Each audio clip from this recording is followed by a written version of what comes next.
बिस्मिल्लाहिर्रहमानिर्रहीम अस्सलाम वालेकुम रहमतुल्लाहि व बरकातहू। उम्मीद आप लोग खैरियत से होंगे। बड़े दिनों के बाद मुलाकात हो रही है। अब वक्त है जनाब काम का। कंप्यूटर साइंस हम शुरू करने जा रहे हैं 10th क्लास की उर्दू मीडियम। और एक अहम बात पहले ये बता दूं कि ये 9 की तरह का नहीं है कि सिंपल सिलेबस है जिसमें एक एक वीडियो में पूरी एक्सरसाइज मुकम्मल हो जाएगी। ऐसा कतई नहीं होगा, बल्कि ये काफ़ी लंबी एक्सरसाइजेस हैं और इसके लिए हमें दो दो तीन तीन या चार चार वीडियोस एक एक चैप्टर की बनानी पड़ेंगी। इसमें यह कि पहले तीनों चैप्टर्स में प्रोग्रामिंग है वो भी करनी है। वो पेपर में पूरा लॉन्ग सवाल आता ही प्रोग्रामिंग का है 8 नंबर का, लेकिन चैप्टर नंबर 4 और 5 में से जो है वो प्रोग्राम बनाने की ज़रूरत नहीं है, क्योंकि वो ना भी अगर की हो तब भी आपके लॉन्ग सवाल तीनों आसानी से हो जाते हैं। इस साल भी जो पेपर आया था उसमें पहले तीनों चैप्टरों से 3 लॉन्ग आए थे, 2 करने थे। तो आपको मैं आइडिया दे दूं कि किस तरतीब से जो है ना ये सारा कुछ किया जाएगा और किस तरह हम इसको डिवाइड्स करेंगे चैप्टर्स को अपनी वीडियोज़ में। मैं आपको एक आइडिया दे देता हूँ। चैप्टर नंबर पहले तो बिस्मिल्लाहिर्रहमानिर्रहीम दोबारा अल्लाह तबारक व तआला के पाक बबरकत नाम से computer science 10th class Punjab board Urdu medium. अब देखें, ये जो चैप्टर नंबर 1 है इसका नाम है प्रोग्रामिंग का तारफ़। और ये पूरा चैप्टर मैं इकट्ठा नहीं करा रहा, इसको 2 हिस्सों में करा रहा हूँ। जो इसके ऑब्जेक्टिव्स हैं प्लस शॉर्ट क्वेश्चन है वो एक वीडियो में होंगे। इसके जो लॉन्ग हैं यानी क्वेश्चन नंबर 4 जो है और प्लस जो इसके 2 प्रोग्राम एक्सरसाइज के हैं वो अलग वीडियो होगी। ज़रा किताब के अंदर से आपको दिखा देता हूँ। ये चैप्टर नंबर 1 है प्रोग्रामिंग का तारफ़। ज़रा कि 1 मिनट एक्सरसाइज देखते हैं। एक्सरसाइज अभी करा नहीं रहा, कराऊंगा बाद में, सिर्फ समझा रहा हूँ। इस वीडियो में चैप्टर नंबर 1 कराऊंगा, उसके बाद चैप्टर नंबर जो क्वेश्चन नंबर 1 कराऊंगा, फिर क्वेश्चन नंबर 2 करेंगे, क्वेश्चन नंबर 3 कराऊंगा जो कि बेसिकली आपके जनाब सारे शॉर्ट क्वेश्चन हैं, डेफिनेशन है, ये करेंगे। इसके बाद क्वेश्चन नंबर 5 इसके साथ करेंगे। जो दूसरी वीडियो मेरी बनेगी उस वीडियो में हम लोग क्वेश्चन नंबर 4 करेंगे। अब क्वेश्चन नंबर 4 बड़ा अजीब सवाल है, इसके अंदर शॉर्ट कुछ हैं और कुछ लॉन्ग क्वेश्चन भी हैं, इसलिए जो जितना जवाब होगा इतना ही जवाब इसका करेंगे। शॉर्ट है तो शॉर्ट कर देंगे, लॉन्ग है तो लॉन्ग करेंगे, छोटू लॉन्ग है तो छोटू लॉन्ग कर देंगे। और इसके साथ फिर मैं प्रोग्राम जो हमारा आखिरी टॉपिक है वो कराऊंगा। मैं मशक नंबर 1 कराऊंगा और लो जी उस्ताद मोहतरम का नाम आ गया, और मशक नंबर 2 कराऊंगा। मेरे पास बाकायदा वो जो ब्लॉक को कोड ब्लॉक वाली ऐप मौजूद है, उसको ओपन करेंगे, मैं उस पर प्रोग्राम लिखूंगा, आपको बताऊंगा किस तरह इस प्रोग्राम को चलाना है, रन करना है, क्या वाकई जवाब वही आया है जो किताब में दिए हुए है, और उसके बाद फिर आप लोग इसको लिख लीजिएगा। तो जनाब ये था तरीका, और फिर शुरू करते हैं इसको। मुलाकात होती है आपसे जनाब बाकायदा से। चैप्टर नंबर 1 शुरू करते हैं, इसकी पहले एक्सरसाइज करते हैं, फिर जो बाकी काम करना है वो करते हैं। तो तब तक के लिए इजाज़त दीजिए, अल्लाह हाफिज़, और आप एंजॉय कीजिए चैप्टर नंबर 1 की एक्सरसाइज पर। लो जी चैप्टर नंबर 1 की एक्सरसाइज जनाब पहले कर देते हैं शुरू। जनाब पहले सवाल है कि एक सॉफ्टवेयर जो प्रोग्रामर को कंप्यूटर प्रोग्राम लिखने में मदद देता है उसको IDE कहा जाता है। कंपाइलर वो सॉफ्टवेयर होता है जो कि आपके लिखे हुए प्रोग्राम को 01 की फॉर्म यानी मशीन कोड में तब्दील करता है ताकि मशीन को समझ आ सके। हर प्रोग्रामिंग लैंग्वेज कुछ इब्तदाई तामीराती असूलों पर, ग्रामर पर मुश्तमिल होती है। इनको सिंटैक्स कहते हैं, किसी भी लैंग्वेज का सिंटैक्स। ऐसे अल्फाज जो कि बेसिकली कमांडें हो और जिनका पहले से मतलब लैंग्वेज को मालूम हो, हम इनको एज आ वेरिएबल नहीं रख सकते। इनको रिजर्व वर्ड्स या की वर्ड्स कहते हैं। इंग्लिश किताब में रिजर्व वर्ड लिखा हुआ है, यहाँ की वर्ड लिखा हुआ है, तो दोनों आ सकते हैं। इंक्लूड स्टेटमेंट्स हेडर फाइल के अंदर लिखी जाती है। आपने stdio.h नाम का फाइल का नाम सुना होगा। कमेंट्स जो है वो आपके सोर्स कोड में इस्तेमाल होते हैं ताकि आपके एल्गोरिथम और तरीक़ाकार को मज़ीद वजाहत करने के लिए इस्तेमाल किया जाए, तो इनको कमेंट्स कहते हैं। कंपाइलर कमेंट्स को 01 में कन्वर्ट नहीं करता बल्कि इग्नोर कर देता है। वो कीमतें जो प्रोग्राम के दौरान चेंज नहीं होती। अगर आपने किसी फार्मूले में 7+2 लिखा है तो वो 7+2 ही रहेगा, वो अपने पास से चेंज नहीं कर सकता। ये कॉन्स्टेंट्स होते हैं।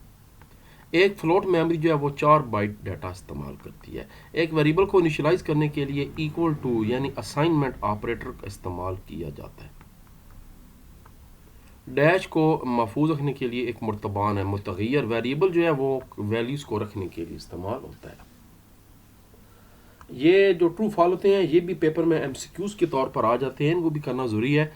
एक IDE टेक्स्ट एडिटर, कंपाइलर और डिबगर इंटरफेस में इकट्ठा करती है। बिल्कुल दुरुस्त, इसमें सारी चीज़ें होती हैं। कंप्यूटर में फाइल लिखने के लिए, कोड को चलाने के लिए बाइनरी लैंग्वेज में कन्वर्ट करना ज़रूरी होता है, ये भी दुरुस्त बात है, ये कंपाइलर करता है।